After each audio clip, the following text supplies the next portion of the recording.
warahmatullahi wabarakatuh. Halo semua, selamat datang di Skempat Podcast. Hari ini kita akan kedatangan tamu itu dari alumni SMK 4 yang mana beliau bernama Bapak Bambang Saprudin.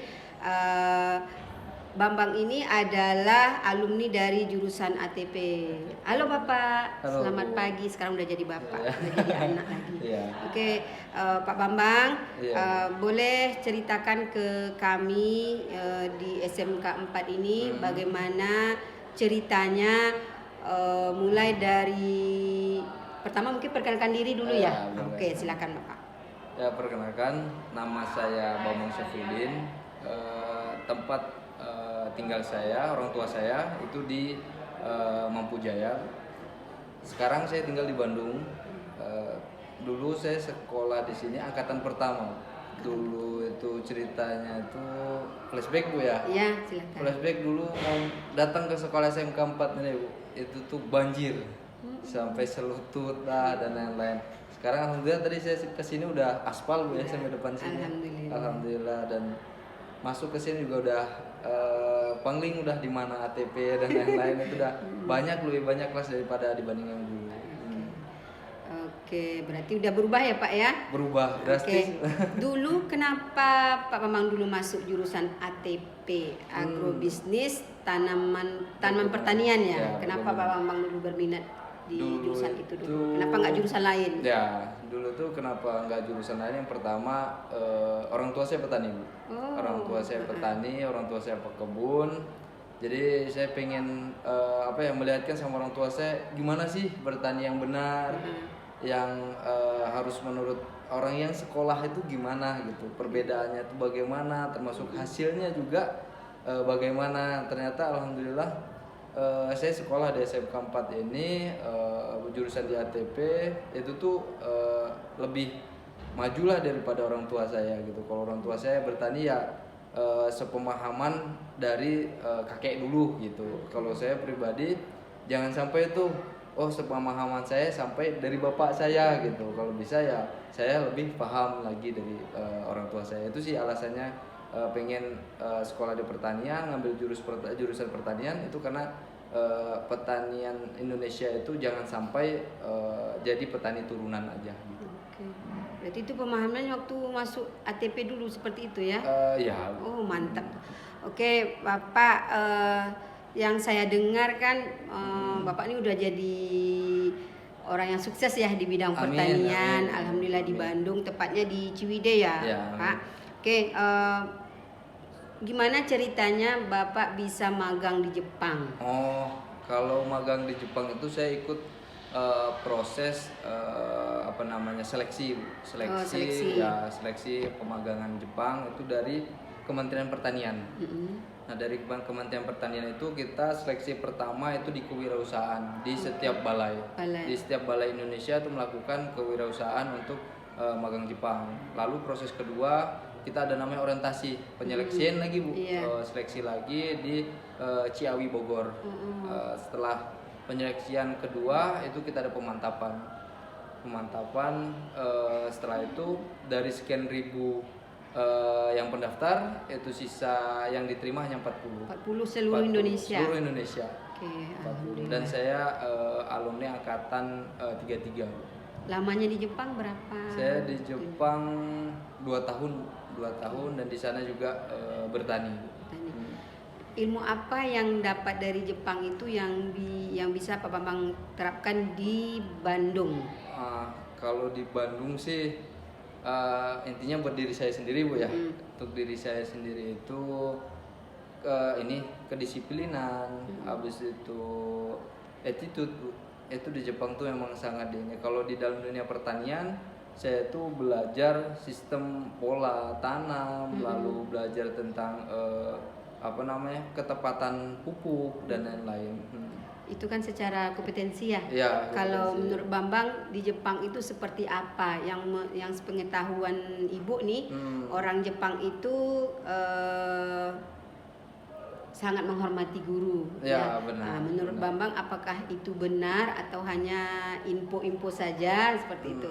Benar Bu. Kalau di Jepang itu Yang diutamakan guru, karena memang semua itu berasal dari guru, termasuk presiden juga berasal dari guru, ya dibina oleh guru. Nah di Jepang itu guru itu memang diutamakan, semua diperhatikan, ya diperhatikan. Tambah lagi ya kita sendiri di Indonesia juga sebenarnya sama Bu, sama. Ya kalau kita guru ridho memberi ilmu ke kita dan kita ikhlas dan menghargai guru, ilmu itu sangat bermanfaat gitu ya. Insya Allah barokah aja. Ya. Jadi sekarang udah tinggal di Bandung ya, di Bandung.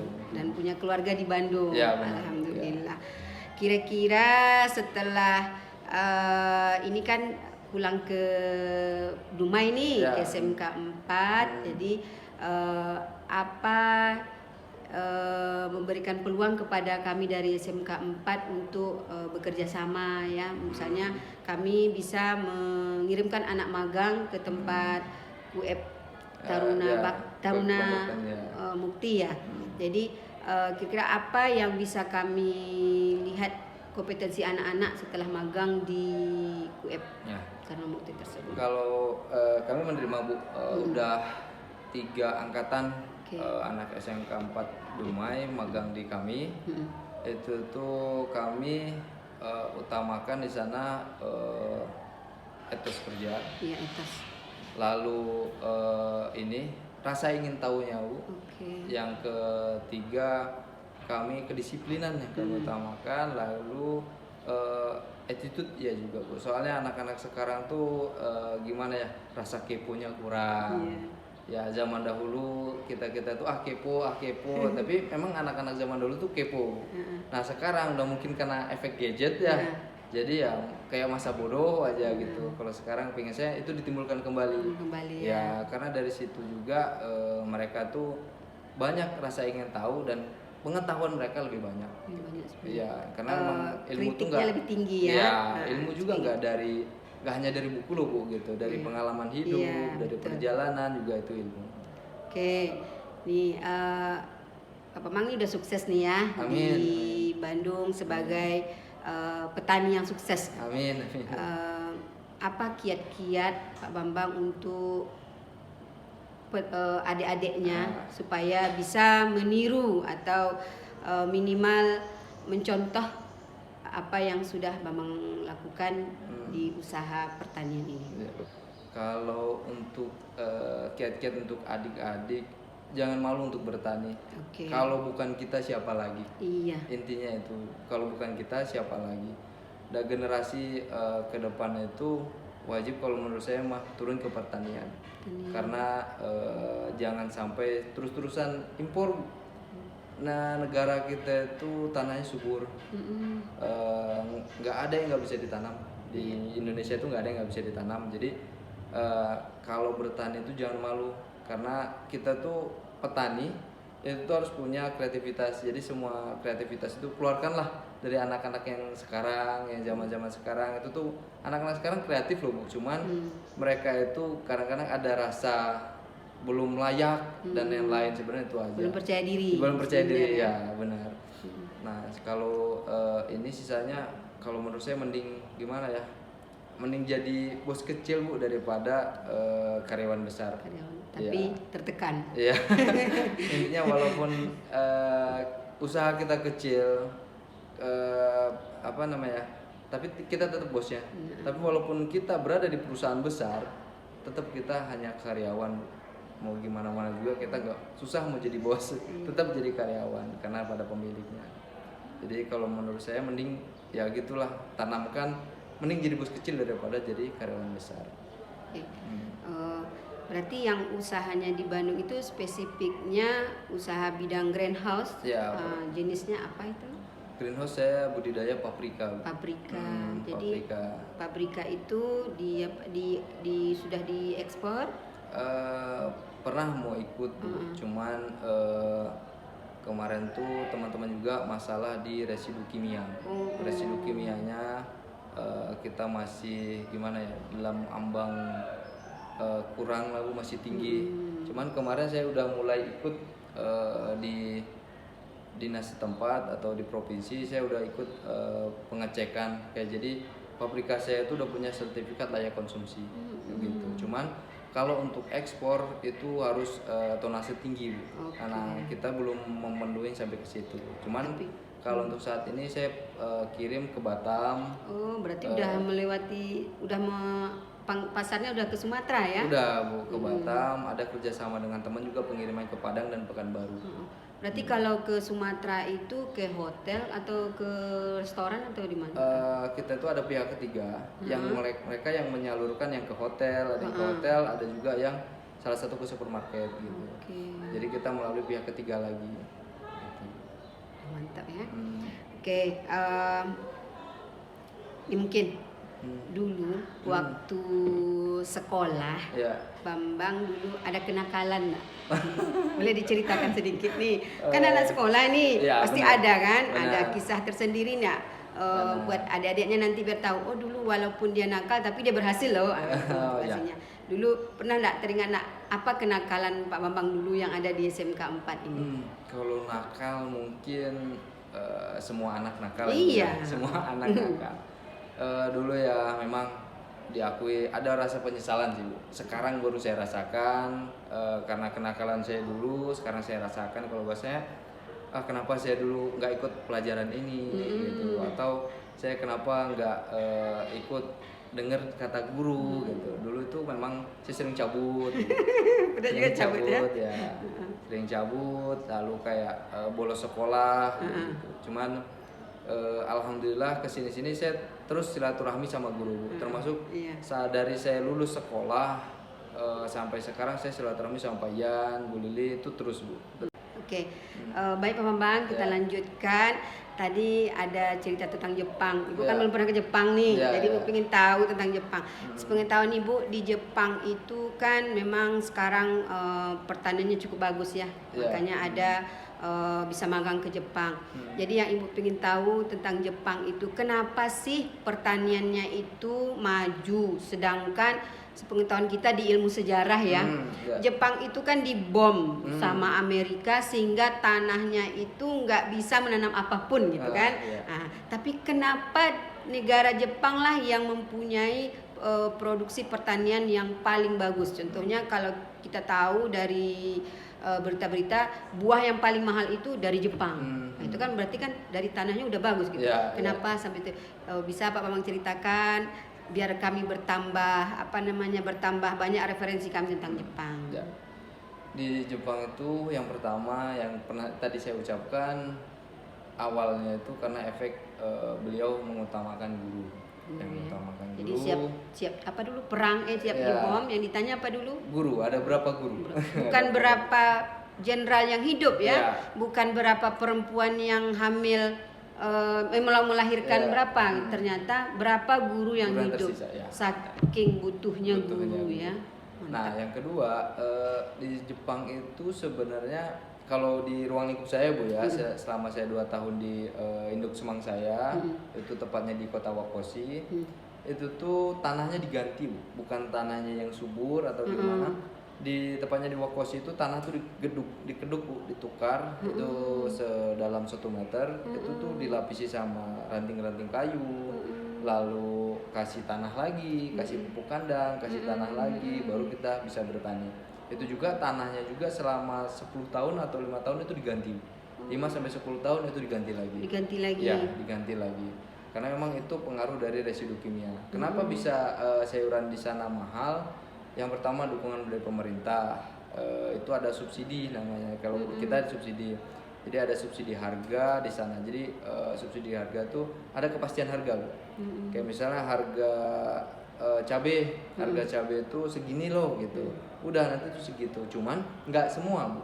Nggak semua harganya tuh normal. Ada juga yang harga di bawah ada. Cuman itu yang ikut dengan aturan pemerintah, di situ harganya bisa normal. Contoh pupuknya itu cabai itu dalam satu periode tanam itu cuma segini gitu. Pemberiannya itu di setiap per 10 hari atau berapa hari itu cuma segitu aja. Nah lalu ada batasan pupuk, lalu juga ada batasan pestisida. Nah di situ dibatasi ada, dibatasi pestisidanya. Jadi di sana itu juga jadi sayuran sehat semua Bu. Jadi pernah saya pulang dari Jepang karena mungkin di sana makanannya sehat atau gimana ya. Saya pulang kangen nih sama asinan Bogor gitu waktu itu teh. Pokoknya asinan aja saya beli waktu itu asinan. Langsung radang saya tenggorokan. Padahal baru 2 tahun di sana. Ya. Nah, bisa terjadinya kayak gitu mereka tuh semuanya itu lewat penelitian dulu. Dan mereka juga ada aturan pemakaian pupuknya, ada aturan pemberian pestisidanya, itu tuh ada aturannya semua. Sehingga dari segi kualitas juga. Iya, jadi kualitasnya. Dan memang di sana tuh kalau misalnya diutamakan tuh kualitas bukan kuantitas. Iya. Kalau di kita tuh sementara saat ini kuantitas lebih diutamakan. Yang paling diutamakan, kualitas yang nomor sekian. Iya, gitu. Seperti itu. Rasa ingin ke Jepang yuk rasanya mau lihatnya. Boleh. boleh. Kapan?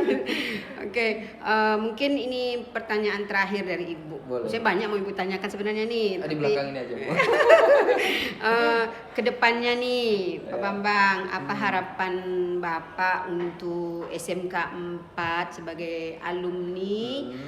Kedepannya apa harapannya? Kemudian khususnya jurusan ATP.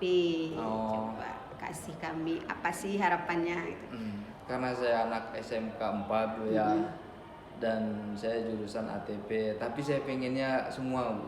Ya, semua jurusannya. Semua jurusan. Mantap.